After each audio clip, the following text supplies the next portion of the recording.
ይትባረክ እግዚአብሔር አቡሁ ለእግዚእነ ኢየሱስ ዘባረከነ በኩሉ በረከት መንፈሳዊት ዘበሰማያት በክርስቶስ ኢየሱስ። ክቡር በኩረ ምእመናን አቶ ሚካኤል የካቴድራላችን ምክትል የሰበካ ጉባኤ ሊቀመንበር፣ ክቡራን ሊቃውንተ ቤተ ክርስቲያን፣ የቅዱስ ያሬድ ልጆች፣ አባቶቻችን ካህናት፣ ወንድሞቼ ላይካነ ምስጢር ዲያቆናት፣ አምላከ ምሕረት እግዚአብሔር በሀብት ስቦ በረድኤትም አቅርቦ በቅድስናው ስፍራ የሰበሰባችሁ እግዚአብሔር የሚወዳችሁ እግዚአብሔርን የምትወዱት የእግዚአብሔር ልጆች ምእመናንና ምእመናት በወደደን ባፈቀረን በአምላካችን ፍጹም ሰላም እንደምን አደራችሁ? እንደምን አረፈዳችሁ? የቸርነትና የይቅርታ የምሕረት ባለቤት የሆነው አምላካችን እግዚአብሔር በሰላም አሳድሮ ሌሊቱን ባርኮ እኛንም ጠብቆ እስከዚህ ሰዓት ስላደረሰን ክብርና ምስጋና አምልኮትና ውዳሴ ለገናናው ስሙ ይሁንልን። ምልዕተ ጸጋ ምልዕተ ክብር የዓለሙ ሁሉ መክበሪያ አደፍ ጉድፍ ነውር ነቀፋ የሌለባት የባህሪያችን መመኪያ እናታችን እመቤታችን ወላዲተ አምላክ ቅድስት ድንግል ማርያም ስሟ የተመሰገነ ይሁንልን። ተመየጢ እግዝእትየ ሀገረኪ ናዝሬተ ወኢትጐንድዪ በግብፅ ከመ ዘአልብኪ ቤተ። እመቤቴ ሆይ በግብፅ አትቆይ፣ ወደ ሀገርሽ ወደ ናዝሬት ተመለሽ። በዚህ ኃይለ ቃል እንማማራለን። ሊቃውንቱ ሌሊት ሲያመሰግኑበት ያደረ የእግዚአብሔር ቃል ነው። ታላቁ ሊቅ ኢትዮጵያዊው አባት አባ ጽጌ ድንግል ነው ይህን ቃል የተናገረው። ምናልባት ጥቅስ ከፈለጋችሁ መኃልየ መኃልይ ዘሰሎሞን ምዕራፍ 7 ከቁጥር 1 ላይ ይህንኑ ቃል ታገኙታላችሁ ማለት ነው።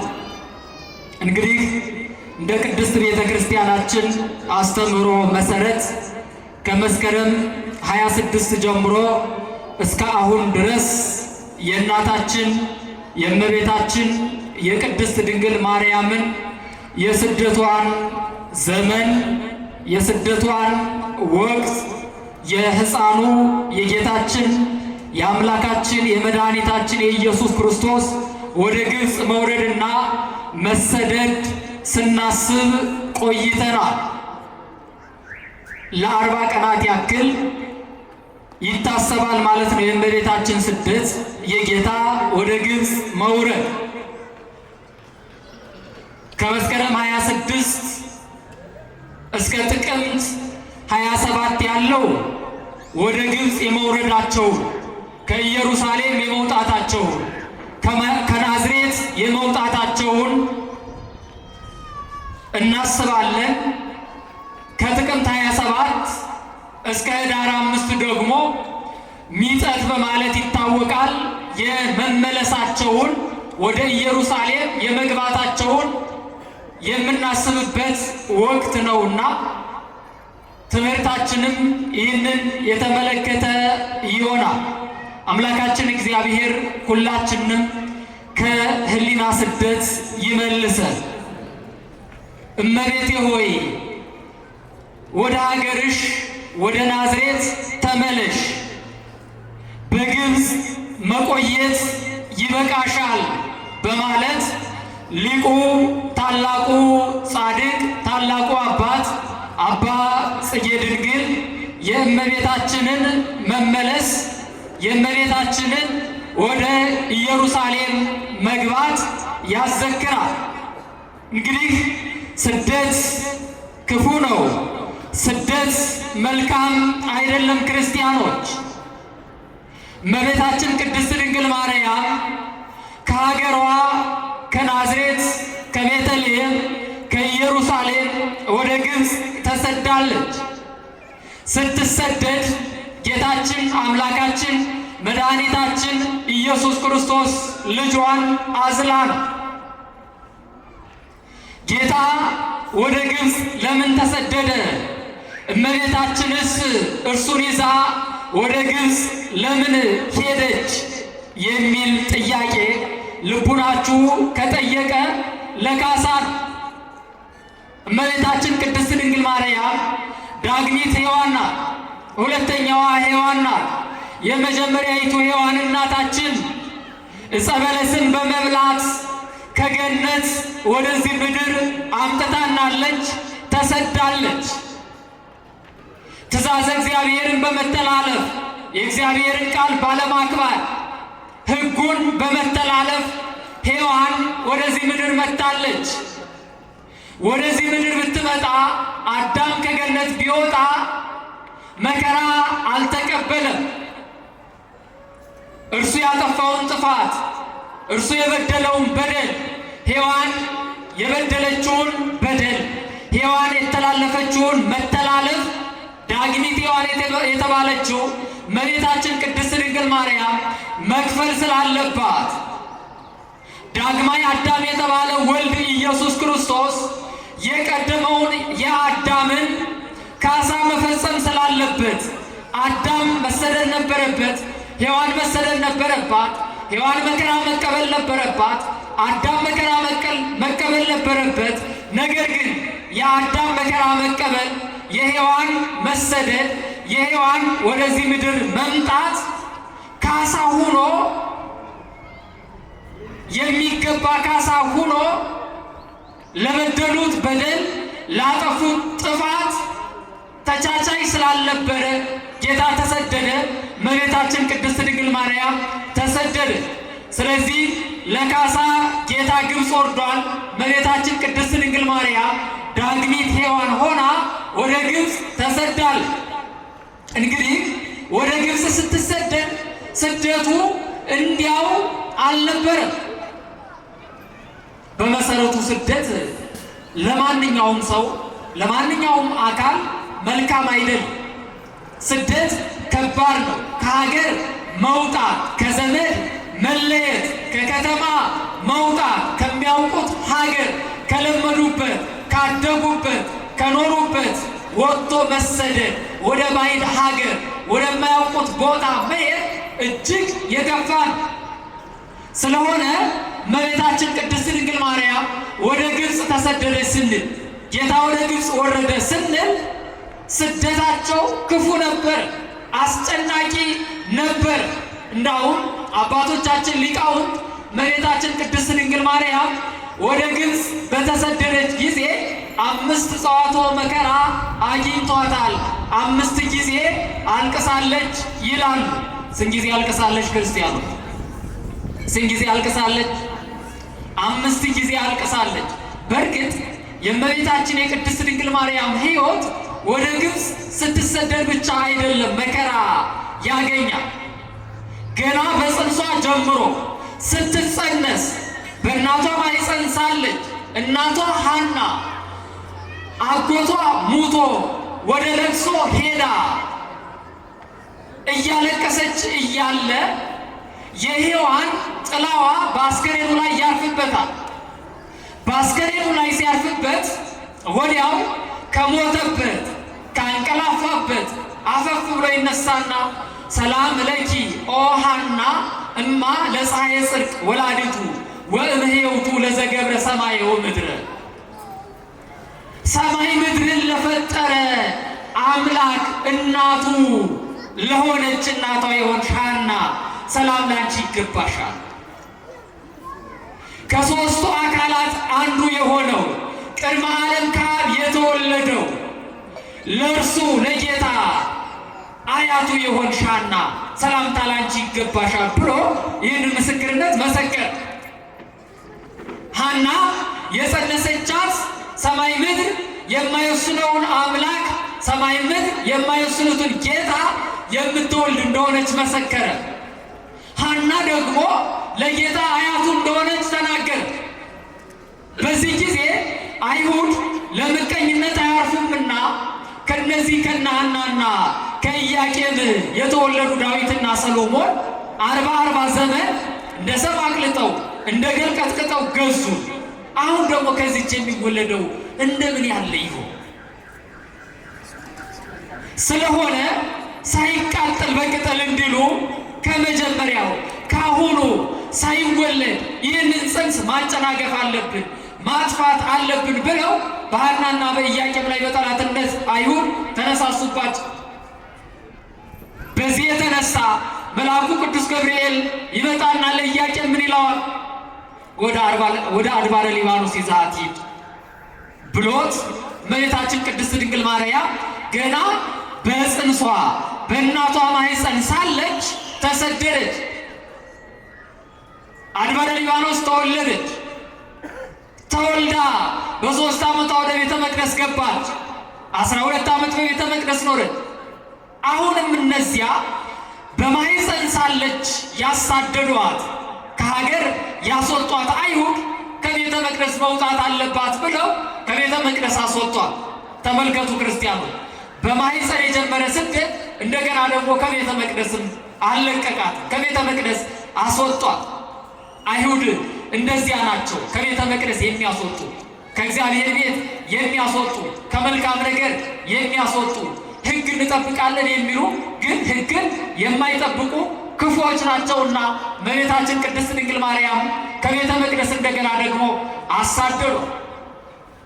ያ በማኅፀን የጀመረው ስደት ይቀጥላል። ጌታ በወለደች ጊዜ ከኢየሩሳሌም ወጣች። ታላቁ ነቢይ ስምዖን ወለኪሰ ይበጉ ውስተ ልብኪ ኩናት፣ በአንቺ በነፍስሽ ሰይፍ ያልፋል ብሎ እንደተናገረ እመቤታችን ቅድስት ድንግል ማርያም ሕይወቷ በዚህ ምድር የኖረችበት ሕይወት በመከራ የተሸፈነ ነበር። ስለሆነ መከራ ተቀበለች፣ ተሰደደች። በግብፅ 5 ጽዋትወ መከራ አገኛት። 5 ጊዜ አለቀሰች። ይህንን ታላቁ የቤተ ክርስቲያናችን አባት በቅዳሴውም ላይ እንደሰማችሁት ቅዱስ ሕርያቆስ ምን ይላል? አሰግሪ ድንግል አንባ መሪረ ዘውህዘ እማ እይንትኪ ወረደ ድበገጸ ፍቅሮልኪ። ድንግል ከዓይንሽ የፈሰሰውን በልጅሽ ፊት ላይ የወረደውን ቁጡን እንባ አሳስቢ ብሎ ይናገር። ቁጡ እንባ ዓይን ያንጣጣል፣ ፊት ይመልጣል። ይህንን ቁጡ እንባ እመቤታችን 5 ጊዜ አልቅሳለች በግብፅ ሳለ። መጀመሪያ ጌታ ሊወለድ 25 ቀን ሲቀረው መካነ ልደቱ ቤተልሔም መላእክትን አስጠብቋት። አጋንንት በጣዖታቱ ላይ ማደር ተሳናቸው። ጣዖታቱ እየወዳደቁ ተሰባበሩ። ማኅደር ያለ አዳሪ አይሆንምና ይላሉ አባቶቻችን። አለቃቸው ዲያብሎስን ይሄዱና እኛ በጣዖታቱ ላይ ማደር ተሳነ፣ ጣዖታቱ እየወዳደቁ ተሰባበሩ፣ ነገሩ ምንድን ነው ብለው ይናገራሉ። በዚህ ጊዜ ዲያብሎስ ቀድሞ ኢሳይያስ ነው ድንግል ትጸንስ ወትወልድ ወልደ፣ እነሆ ድንግል በድንግልና ጸንሳ በድንግልና ትወልዳለች እያለ ሲናገር ሰምቸው ነበር። ሌላኛውም ነቢይ ሚክያስ አንቺ ቤተልሔም የኤፍራታ ዕፃ የምትሆኝ ንጉሥ በአንቺ ይወለዳል እያለ ሲናገር ሰምቸዋል። ምናልባት ያ ሕፃን ተወልዶ ይሆን? ያ ብላቴና ተወልዶ ይሆን? ያ ብላቴና ከተወለደ ወዮ ለእኔ ወዮ ለእናንተ ብሎ እስኪ ለማንኛውም ተሸከሙ ብሎ ከምስራቅ እስከ ምዕራብ 1 ጊዜ ቢወረወር አጣው። እንደገና አጋንንት ተሰበሰቡና ካለቃቸው ከዲያብሎስ ጋር ወደ ቤተልሔም ሄዱ። ቤተልሔም ሲደርሱ ቤተልሔም በብርሃን ተሸፍና መላእክት በሐፀ እሳት በኩናተ እሳት ጦር እየወረወሩ የእሳት ቀስት እየወረወሩ የማያስቀርቧቸው። በዚህ ጊዜ ዲያብሎስ መቅረብ ሲያቅተው የጌታን ልደት መረዳት ሲሳነው ወደ ሄሮድስ ዘንድ ሄደ። ሄሮድስ ሁልጊዜ እንደሚነገረው ታሪኩን እንደምታውቁት አሕዛባዊ ነው። ከእስራኤል አልተወለደም። በብልጠት የእስራኤልን ሕዝብ የሚመራ ሮማዊ ነው። አሕዛብ ነው። የእስራኤል ደም የለበትም። በእስራኤል የነገሰውን በጥበቡ ነው። ወንድማማቾችን አገዳሉ። እና ስልጣኑን እጅግ አድርጎ ከራሱ በላይ ይጨነቅለታል፣ ከሕይወቱ በላይ ይጨነቅለታል። በስልጣኑ በንግስናው ማንም እንዲመጣበት አይፈልግ። ዲያብሎስ ሄድና ሄሮድስ ምን ይለዋል? ገና ዛሬ ያንተን ስልጣን የሚወስድ ንጉሥ ተወለደ፣ ሕፃን ተወለደ፣ ብላቴና ተወለደ ብሎ ይነግረዋል። በዚህ ጊዜ ሄሮድስ ይደነግጣል። እንዴት? የት አገኘዋለሁ? የት የተወለደው ብሎ ሲጠይቀው በቤተልሔም ታገኘዋለህ፣ በቤተልሔም ያሉ ሕፃናትን አስፈጃቸው፣ 2 ዓመት የሆናቸው ከእነዚህ አንዱ ሊሆንልህ ይችላል ብሎ ነገር። በዚህ የተነሳ ሄሮድስ በቤተልሔም ያሉ ሕፃናትን ጌታዬ ቄሳር ሕፃናትን ሰብስበ በማር በፍትፍት አሳድገህ ጭፍራ ስራልኝ ብሎኛል፣ ስለዚህ ሕፃናት ያላችሁ አምጡ ብሎ የውስጥ አዋጅ ይናገራል። የሕፃናቱ ወላጆች ያለው ልጁን የሌለው ከሌለው እየተዋሰ 144,000 ሕፃናት ሰብስበው ሰጡት። ያለ ምንም ርኅራኄ ያለ ምንም ሐዘን እነዚያን ሕፃናት አንገታቸውን አሳረዳቸው ሄሮድስ። በጌታ ምክንያት ከነዚህ አንዱ ሊሆን ይችላል ብሎ በአፋቸው ተናግረው ሰው ያላስቀየሙትን ኃጢአት ያልሰሩትን ያልበደሉትን አብን እምን ለይተው የማያውቁ ሕፃናትን ንጹሕ የሆኑ ሕፃናትን አስፈጃቸው ሄሮድስ። በማን ምክንያት? በጌታ ምክንያት። ስለምን? ስልጣኔን ይቀማኛል። እስኪ አስቡ፣ 144,000 ሕፃናት ለዚያውን አፋቸውን ያልፈቱ ተናግረው ሰውን ያላስቀየሙ ሕፃናት ምን አይነት ጭካኔ ነው? ክርስቲያኖች ተመልከቱ። አስፈጃቸው። የኢየሩሳሌም ምድር በደም እስከምትጨቀይ ድረስ የእናቶቻቸው ጡት የሚጠባው አጥቶ ምድርን እስከሚያነጣት ድረስ ሕፃናትን አስጨፈጨፈ ሄሮድስ። ሄሮድሳውያን ጨካኞች ናቸው። እንደዚህ ስልጣናቸው ይጠበቅ፣ ንግስናቸው ይጠበቅ እንጂ ደም ቢፈስ ሰው ቢገደል ለነሱ ደንታቸው አይደለም። ለነሱ ምንም አይገዳቸውም። ሄሮድሳውያን እንደዚህ ናቸው። ስልጣናቸውን ከሰው በላይ ከማንኛውም ነገር በላይ ከራሳቸው በላይ ነው የሚመለከቱት። ሕፃናትን አስፈጀ በጌታ ምክንያት። እነዚህም አድርጎ አላገኘውም ጌታ። አሁንም ዲያብሎስ ሄደና ሰይጣን ይላሉ አባቶቻችን አስቀድሞ የማይገባ ስራ ማሰራት በኋላ ደግሞ ማንጸጸት ልማዱ ነውና እነዚያን ሕፃናት ከገደላቸው በኋላ ተጸጸተ ሄሮድስ። ተመለሰና አሁንም ዲያብሎስ አማካሪው እሱ ነውና ለመሰቀተልኮሙ ለሕፃናት ለያምሩ ሰናየ ወእኩየ፣ እነዚህን ክፉና በጎ ለይተው የማያውቁ ሕፃናትን ገደልካቸው እንጂ እርሱስ ግብፅ ለግብፅ ይንከራተትልሃል ብሎ ይነግረውና አሁንም እንደገና ጭፍሮቹን ይልካል ወደ ግብፅ። በዚህ ጊዜ ነው እንግዲህ የዮሴፍ ልጅ ዮሳ ይባላል ሂደው አንተ ዘመዶችን ሊገላቸው ሄሮድስ ጭፍራ ላከ፣ ሂደህ ንገራቸው ብለው ይነግሩታል ሰው። ከዚያ በፊት እመቤታችን ጌታ ዮሴፍና ሰሎሜ 3 ቀን ተጉዘዋል። 3 ቀን የተጓዙትን ይሄ ዮሳ የተባለ ዮሴፍ ልጅ ወተውቡ ኃይለ አንበሳ ይላል። የአንበሳ ኃይል ተሰጥቶት 3 ቀን የተጓዙትን እነሱ በአንድ ቀን ደርሶ ደግሟቸው ከወንዝ ዳር አርፈው ጌታ ወስቶ ሰሎሜ እያጠበችው ያገኛቸው። እንደምን ዋላችሁ እንደምን አደራችሁ ሳይል እናንተ ከዚህ ተቀምጣችኋል፣ በገሊላ ልጅ የታቀፈች እናት የለችም። ሄሮድስ ሕፃናትን አስፈጅቷቸዋል። አንድ በወቅቱ 44,000 ሕፃናትን አስገድሏል። ይህንን ብላቴና ልታስገድሉት ነው? ዝም ብላችሁ ተቀምጣችኋል ብሎ ይናገራቸው።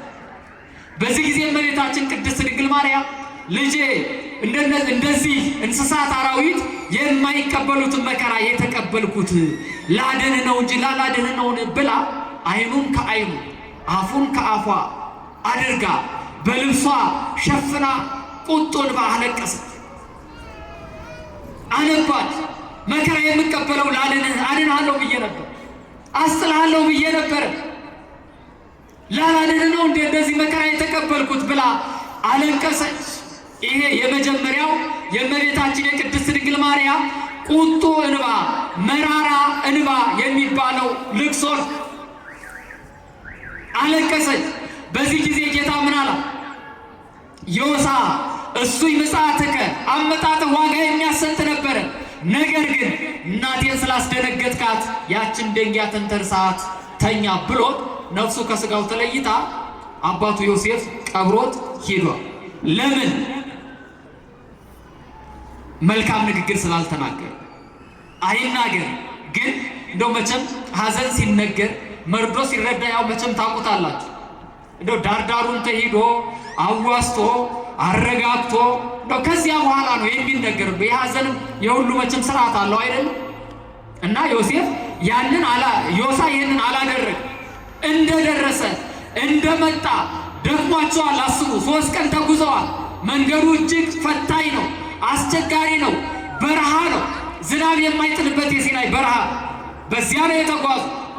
አርፈው ሳለ ገና ምራቃቸውን እንኳን ሳይውጡ ይህንን ብላቴና ልታስገድሉት ነው ብሎ በመናገሩ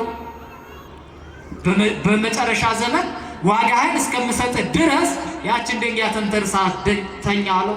ነፍሱ ከስጋው ተለየች። ክርስቲያኖች አንዳንድ ጊዜ በንግግራችን የምንቀጣበት አጋጣሚ ሊፈጠር ይችላል። ጌታ ወንጌል የማቴዎስ ወንጌል ምዕራፍ 12 ከቁጥር 26 ላይ ወኩሉ ዘይትናገር ነገረ ጽሩዓ ያገቡ ሎቱ ቃሎ በዕለተ ደይ፣ ብላሽና ከንቱ ነገርን የሚናገር ሰው ሁሉ ንግግሩን አለ ንግግሩን በዕለተ ምጽአት በፍርድ ቀን ያቀርቡበታል። አውቀንም ይሁን ሳናውቅ ሳናስተውል የምንነጋገራቸው ንግግሮች ሰውን የሚሰብሩ ሊሆኑ ይችላሉ፣ የሚያስከፉ ሊሆኑ ይችላሉ፣ ተስፋ የሚያስቆርጡ ሊሆኑ ስለሚችሉ ንግግራችንን አስቀድመን መቆጠብ አለብን። አንደበታችንን መጠበቅ አለብን። ክርስቲያኖች ለምን? በአነጋገራችን እንዳይፈረድብን ማለት እምቃልከ ትጸድቅ ወእምቃልከ ትኮነን አይደል የተባለው? ከቃል የተነሳ ከአነጋገር የተነሳ ትጸድቃለህ፣ ከአነጋገር የተነሳ ደግሞ ትኮነናለህ የተባለው። በንግግርም ኃጢአት ስለሚሰራ ስለዚህ ምላስን አንደበትን መጠበቅ ያስፈልጋል። ይሄ የመጀመሪያው። ሁለተኛ ከገሊላ ሲወጡ 2 ሸፍቶች ተከትለዋቸዋል ጌታንና እመቤታችን በስደታቸው ጊዜ። ጥጦስና ዳክርስ ይባላሉ። እድሜ ልካቸውን በመቀማት በመዝረፍ ነፍስ በማጥፈት ደም በማፍሰስ የኖሩ ናቸው እና ልክ ከገሊላ ሲወጡ ያዩዋቸዋል። ተከተሏቸው። ተሰውረውባቸው 6 ቀን ተሰውረውባቸው በሰባተኛው ቀን ይገለጹላቸው። ልክ እንዳዩአቸው ዮምሰ አግባክሙ እግዚአብሔር ውስተ እዴነ፣ ገና ዛሬ እግዚአብሔር ወደ እጃችን አስገባችሁ፣ እስከ ዛሬ ፈልገናችሁ ነበረ አላገኘናችሁም ብለው እየተሯሯጡ ሄዱባቸው። ሰሎሜ ልብሷን ወሮራ ሸሸች። ከዚያ በኋላ ሰብአ ሰገል የገበሩለትን ልብሳቸውን ስንቃቸውን ቀምተዋቸው ዘርፈዋቸው እልፍ ብለው ቆመው ይማከሩ ጀመሩ። በዚህ ጊዜ እመቤታችን እነዚህማ ልጆቻቸውን የገደሉባቸው ሰዎች ልጄ ሊገሉብኝ ነው። ወንበሬ እኮ እንደዚህ አይደለም፣ የቀማውን ቀምቶ የዘረፈውን ዘርፎ ይሄዳል እንጂ አዩኝ አላዩኝ ብሎ ቁሞ ይማከራል። ልጄ ሊገሉብኝ ነው ብላ ምርር ብላ አለቀሰች። የሁለተኛው ለቅሶ። በዚህ ጊዜ ጌታ ምን አላት? እናቴ ሆይ አይዞሽ አላት ይላል። ምን አላት? ክርስቲያኖች ምን አላት? ሁላችንም አይዟችሁ ይበል። አይዞሽ እናቴ ሆይ ሊገሉኝም አይደለም እንመልስላቸው እያሉ እየተመካከሩ ነው። የዛሬ 30 ዘመን የአንቺ ዘመዶች እኔም በሰቀሉኝ ጊዜ አንደኛው በቀኜ አንደኛው በግራዬ ይሰቀላሉ። አንዱ የአባቴ ፈንታ ነው፣ አንዱ ደግሞ የዲያብሎስ ፈንታ ነው። ስለዚህ ሊገሉኝ አይደለም፣ አይዞሽ አታልቅሽ ብሎ እናቱን አጽናናት። አልቀረም። ወዲያው አንደኛው ሽፍታ ያ ነፍሰ ገዳዩ ርኅራኄ በልቡናው አደረና አዘነላቸውና አንተ አለው ጓደኛ ይህች ሴት ከአዝማደ ነገሥት ወገን ትመስለኛለች፣ የነገሥታት ዘር ትመስላለች።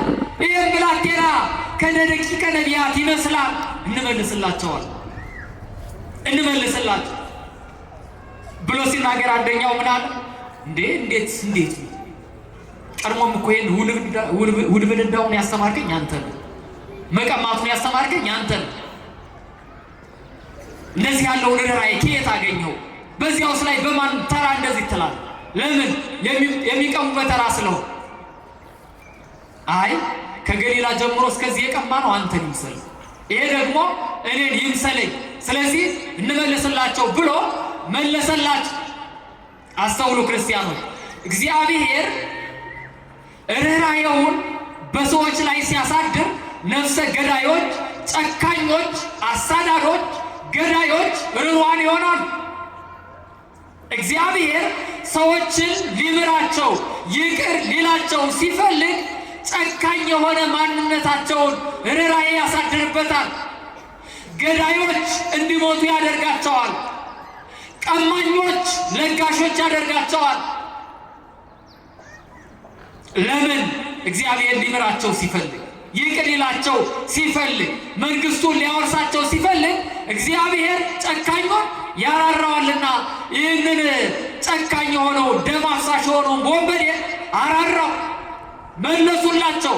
መመለስ ብቻ አይደለም ይሄ ሰው እያደረገው፣ እንደውም ጌታን ይህንን ሕፃን ይህንን ብላቴና ተሸክሜ መሸኘት አለብኝ ብሎ ጌታን ተሸክሞኝ። አስቡ፣ ንጹሐ ባህሪ የሆነው አምላክ፣ ኃጢአትን የማይወደው አምላክ፣ ኃጢአት የማይስማማው ጌታ፣ በኪሩቤል ዙፋን ላይ ተጭኖ የሚኖር ጌታ፣ ንጹሕ የሆነው አምላክ በዚያ በኃጢአተኛው ትከሻ ላይ ተቀመጠ። ነፍስ በሚያጠፋው ሰው በሚገለው በዚያ በጨካኙ ሽፍታ ትከሻ ላይ ጌታ ተቀመጠ። እንደዚህ ነው እግዚአብሔር ኃጢአትን እንጂ ኃጢአተኞችን አይጸየፍምና በሱ ትከሻ ላይ ሆኖ ሸኛቸው። ልክ ጌታን ተሸክሞ ሳለ እየሸኛቸው ሰይፉን እየተመረኮዘ ሳለ ሰይፉ ወጣና ተሰበረ። ለሶስት ነው የተሰበረው። ከሶስት ቦታ ላይ ተቆራረጠ የዚህ ወንበዴ ሰይፍ እና በዚህ ጊዜ ያዝን። እንዴት መልካም ባደረኩኝ ክፉ ይመለስልኛል፣ በጎ ባደረኩኝ ብሎ ሲያዝን ሐዘን ከኑ አለ። አዘንክ? አዎ አዘንኩ።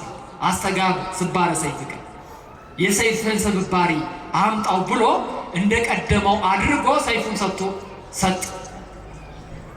ለምን መሰላችሁ? ሰይፉ ሶስት ቦታ የተሰበረ እኔ በአንድነት በሶስትነት የምሰለስ የምቀደስ አምላክህ ነኝ ሲለው እኮ ነው። ፈጣሪህ ነኝ አንተን ያስገኘው አምላክህ ነኝ ሲለው በሶስት ቦታ ላይ ተሰበረ ሰይፉ። እንደገና ጠግኖ ሰጠው፣ ሰርቶ ሰጠው። ይህ ብቻ አይደለም።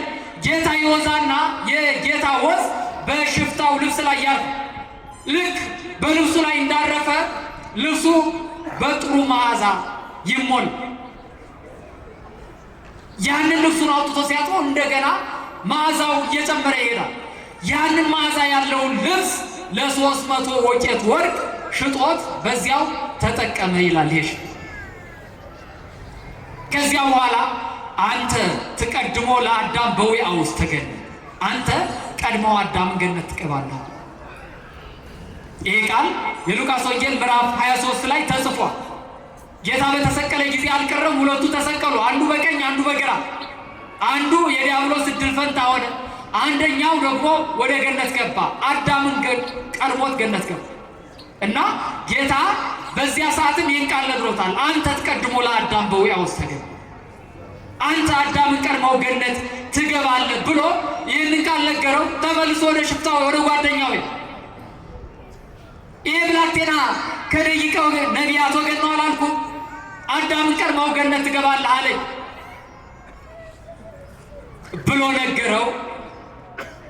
ይሄ ሰው ውለታውን አገኘ፣ ወደ ገነት ገባ፣ አዳምን ቀድሞ።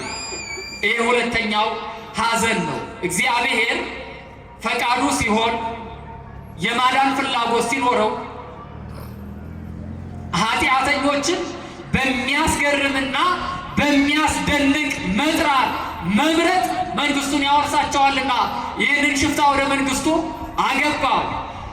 ጌታ በተሰቀለ ጊዜ ተዘከረኒ እግዚኦ በውስተ መንግሥትከ፣ አቤቱ በመንግስት በመጣ ጊዜ እንድታስበኝ ብሎታል አይደል? ወዲያው ፀሐይ ሲጨልም ጨረቃ ደም ሲሆን ጌትነቱን አይቶ ነው ይላሉ አባቶቻችን። ይህ ብቻ አይደለም ክርስቲያኑ፣ መጀመሪያ የሰራው ስራ ያደረገው በጎነትም ነው። አዳምን ቀድሞት ገነት እንዲገባ ያደረገው። ክርስቲያኖች በጎ ስራ ይኑረን። እንደው መጀመሪያ እንኳ በጎ ስራ እንስራ። በኃጢአት ሳለን በኃጢአት ወድቀን ንስሐ ሳንገባ ብንጠራ እንኳን ያ የመጀመሪያው በጎ ስራችን ሊታሰብልን ይችላል። ይሄ መጀመሪያ ያደረገው በጎነት የእግዚአብሔርን መንግስት እንዲወርስ አደረገው። ሁላችንም መንግስቱን እንድንወርስ ቅዱስ ፈቃዱ ይሁንልን። ይሄ ሁለተኛው ሐዘን ነው። ሶስተኛ እመቤታችን ቅድስት ድንግል ማርያም አሁንም ወደ ግብፅ ሲሄዱ ትዕማን ከምትባል ባለጸጋ ሴት ደረሱ እና እመቤታችን ቅድስት ድንግል ማርያም ወደ በሯ ትጠጋና ስመ እግዚአብሔር ትጠራለች። ያቺ ሰዎች ሁሉ የተቸገሩት ለምነው የሚጠግቡባት፣ ረሃብተኞች የሚጠግቡባት፣ የተጠሙት የሚጠጡባት፣ የታረዙት የሚለብሱባት እናት ተርባ ከባለጸጋይቱ ሴት ቤት ሄዳ ስመ እግዚአብሔር ጠራት። ይህች ከበርቴ ሴት ባለጸጋ ትሁን እንጂ ርኅራኄ አልነበራት። ክርስቲያኖች ገንዘብ ሲኖራችሁ ርኅሩሃን ሁኑ፣ ለጋሾች ሁኑ፣ የምታበረክቱ ሁኑ እንጂ ገንዘብ ያለ ርኅራኄ እንደው መልካም አይደለም። ስናበላ ስናጠጣ መልካም ስናደርግ ነው መንግስቱን የምንወርስብን የሚጠቅመንም ማለት ነው። እና ይቺ ሴት እመቤታችን ቅድስት ድንግል ማርያም ተመለከተችና ልክ እመቤታችን ምንም መከራው ቢጸናባትም ጸጋ መንፈስ ቅዱስ ስላልተለያት መልኳ እንደ ፀሐይ ስታበራ አይታ አንቺ ሴት ከየት የመጣሽ ነች አለች። ፈላሲታነ ምድረ ይሁዳ፣ እኔ ከምድረ ይሁዳ የመጣው ነኝ አለ። አንቺ ሴት መልክሽ በጎ ነው፣ ጸባይሽ መልካም አይደለም መሰለኝ። እንዲያው በድርቅናሽ ቤትሽን ፈተሽዋል እንጂ እንዳንቺ አይነት ሴት ከሰገነት ወደ ሰገነት፣ ከደርብ ወደ ደርብ፣ ከመጋረጃ ወደ መጋረጃ ትላለች እንጂ ሀገሯን ጥላ ሀገር ለሀገር ምን አሰደዳት ብላ እመቤታችንን ተናገር። በዚህ ጊዜ ዮሴፍ ተሰሟል። እመቦ ይወብዎ ወእመ አልቦ ይፌንውዎ በሰላም። ለለማኝ አለ ካለ ይሰጡታል፣ ከሌለ ደግሞ ካለበት ያድርስ ይሉታል እንጂ እንደው እንደዚህ እንደ እንጨት የሚያደርቅ ነገር ይናገሩታል ብሎ ተናገረ ይላል። ክርስቲያኖች አንዳንድ ጊዜ እንደው ሰዎች ሲለምኑን እንደው ሰርቶ አይበላም እንዴ ይሄ እኮ ጉልበት አለው ብለን የምናገርበት አጋጣሚ አለ። ስለ እግዚአብሔር ከጠራ ዝም ብለህ ስጠው። ስለ እግዚአብሔር ነው የጠየቀ፣ እግዚአብሔር በዚያ ዋጋህን ይሰጣል። ሌላ ንግግር አትናገር። እና ይቺ ሴት ይህን የሚያደማ አጥንት የሚሰብር ነገር ስትናገር ዮሴፍ እንደው ለለማኝ ካለ ይሰጡታል፣ ከሌለ እግዚአብሔር ካለበት ያድርስ ብሎ ይመርቁታል እንጂ እንደዚህ ይነጋገሯል ብሎ ሲመልስ ኮቲባ የምትባል ከነገደ ካም ወገነች ሰራተኛዋ የሆነች ይሄ መላጣ ሽማግሌ ለእመቤቴ እንዲህ አይነት ነገር ይመልስላታል ብላ ደርቡን እያናወፀች ወርዳ ዮሴፍን በጥፊ ቃታ ዋን ኮርኮረቶ ድብ እብነ ኮፍ ይላል። ጌታን ከእመቤታችን ነጥቃ ሎቱ ስብሐት ለሱ ክብር ምስጋና ይግባውና በድንጋይ ላይ ፈጠፈጠችው። እስኪ ያስቡት ክርስቲያኑ፣ ሕፃናት እኮ ለመሳም እንኳን ያሳሳሉ አይደለም? ፈጠፈጠችው፣ ከድንጋይ ላይ ጣለችው። በዚህ ጊዜ ነው እንግዲህ እመቤታችን ብክንክን ብላ የሞተ መስሏት አነሳዋለሁ ብላ መራራ ልቅሶ፣ ሶስተኛውን ልቅሶ አልቅሳ አነሳዋለሁ ስትል ዮሴፍ ምን አላት? ህድግዮ ወኢታልዮ ለእመ አምላክ ውእቱ ያሬ ኃይሎ። አታንሽው፣ ለእሱ ብለን ነው መከራ የምንቀበለው። እርሱ ጌታ ነው፣ አምላክ ነው። ለእሱ መከራ እየተቀበል ተሰደን እየተራብ እየተጠቀማን ራሱን ማዳን ካልቻለማ ተይው እዛው አምላክነቱን ይግለጣላት ይላል። ያስብላል እኮ አንዳንድ ጊዜ አይደለም? መከራ ሲጸናብን እግዚአብሔር ሆይ ለምን ቤተ ክርስቲያን ሲቃጠል፣ ክርስቲያኖቹ ሲታረዱ፣ ሲሰደዱ ያንተ አይደሉም እንዴ? ቤተ መቅደሱ ያንተ አይደለም እንዴ? በቃ በቤተ ራስህ የምትሰራውን ስራ ብለን አንዳንዴ ተስፋ ስንቆርጥ የምንነጋገራቸው ንግግሮች አሉ። ልክ ዮሴፍም እንደዛ ይመስላል። አምላክነቱን ይግለጥ ተዩ አታንሹ ብሎ ሲናገር ወዲያው እነዚህን ሰዎች መሬት ተከፍቶ ዋጣቸው። ነገር ለማዳነቅ የተሰበሰቡ ቤተሰቦቹ ደግሞ ጦጣ ዝንጀሮ እየሆኑ ከዚያ ከሰፈራቸው የገዛ ውሾቻቸው እያባረሯቸው ሄዱ ይላል። ክርስቲያኖች የማይገፋውን የማይነካውን ነገር ሲነካ እንደዚያ እግዚአብሔር በመንግስቱ ሲመጡ አይወድ ይታገሳል፣ ጊዜ ይሰጣል፣ እንድንመለስ ይጠብቀናል። ማንመለስ ከሆነ ግን የምንፈርደው እኛ ብቻ እግዚአብሔር ብቻ ሳይሆን እኛም ነን በራሳችን ነው። በራሳቸው ኃጢአት እንደዚህ ሆኑ እነዚህ ሰዎች። ይሄ ሶስተኛው። አራተኛ አሁንም ጨርሻለሁ፣ እንደው ታሪኩን አስረዘምኩት ለማሳጠር ያክል ነው። አራተኛ ከዚያ ቤት ወጥተው ከሄዱ በኋላ እመቤታችን ቅድስት ድንግል ማርያም ዱሩን እንሄዳለች። ለምን? ልጇን እንዳይገሉባት። ዮሴፍ ደግሞ ምን አለ? እንደው በመንደር ብንሄድ ይሻላል። ለምን? እንደው ቁራሽ መለመንም ይመቻልና እንደው በሰፈር እንሄዳል። ከዛ መልአኩ መጣና እመቤትህ ናት አክብራት፣ እሷ ባለችው ሂዱ አላቸው። በዱር ሲሄዱ እነርሱን በግንብ ትታ እመቤታችን ወደ መንደር ሄደች። ልመና ሰይጣን የሰው ልቡና አጽንቶባት የሚዘከራት አጣ። ተመልሳ ብትመጣ ሰብአ ሰገል የገበሩለት የወርቅ ጫማ ነበር የጌታ። ያ ተወስዶ አገኘ።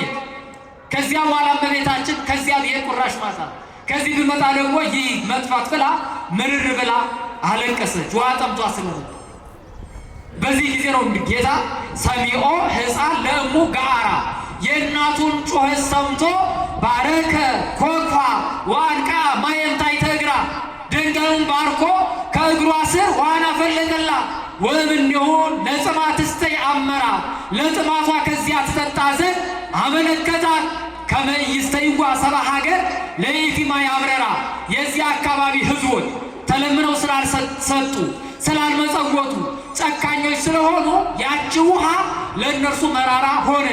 ወደ ርሁቃን ፈውሰ ወጥዕምተ ገብራ ለሩቅ ሰዎች ግን ጣፋጭና ፈውስን የምትሰጥ ሆነች ብሎ ታላቁ አባት አባ ጽጌ ድንግል እንደተናገረ ውሃ አፈለቀላት፣ አጠጣት፣ ከእንባዋን ጠረገላት፣ አጽናናት። አምስተኛ ጌታ በሞተ ጊዜ ከስጋው ላይ እየተመላለሰች እየተንከባለለች እመቤታችን ቅድስት ድንግል ማርያም አልቅሳለች።